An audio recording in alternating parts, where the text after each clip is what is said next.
Pandian store serial இன்னைக்கான எபிசோடில் ராஜு வந்து கோமதி கிட்ட அத்தை என்ன சமைக்கட்டும் அப்படின்னு சொல்லி கேட்டுட்டு இருக்காங்க. நீ ட்ராவல்ஸ்க்கு போலையாடி அப்படின்னு சொல்லும்போது, இல்லை அத்தை நான் சமையல் வீட்டு வேலையெல்லாம் முடிச்சுட்டு போய்க்கிறேன் அப்படின்னு சொல்லிட்டு இருக்காங்க. அந்த டைம் போலீஸும் வீட்டுக்குள்ளே வராங்க. உங்கள் மருமக தங்கமயில் வந்து உங்கள் மேலே கம்ப்ளைண்ட் கொடுத்துருக்காங்க, உங்களை விசாரிக்கணும் அப்படின்னு சொல்லி கூப்பிடுறாங்க. கோமதி வந்து போக மாட்டேங்கிற மாதிரி சொல்லுவாங்க. அவங்கள இழுத்துட்டு போயிடுறாங்க.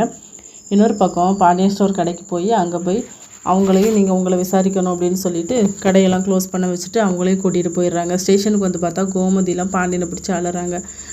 என்னையும் கூட்டிகிட்டு வந்துட்டாங்கங்க, ராஜி அரசியை கூட கூட்டிகிட்டு வந்துட்டாங்க அப்படின்னு சொல்லி ஃபீல் பண்ணிக்கிட்டு இருக்காங்க. லேடிஸ் எதுக்கு கூட்டிகிட்டு வந்தீங்க? உடனே சரவணன் தான் சொல்லுவார், என்ன தான் விசாரிக்கணும், நீங்கள் எங்கள் அப்பா எங்கள் அம்மா என் தங்கச்சியெல்லாம் எதுக்கு கூட்டிகிட்டு வந்தீங்க அப்படின்னு சொல்லிட்டு தங்கமேலோட அம்மா வருவாங்க. பொய்க்கு மேலே பொய்யா சொல்லுவாங்க. இந்த குடும்பம் எல்லாமே என் பொண்ணு வந்து அடிமையாக அந்த வீட்டில் வேலை பார்த்தா நாங்கள் நிறைய நகை போட்டு கல்யாணம் பண்ணி கொடுத்தோம்.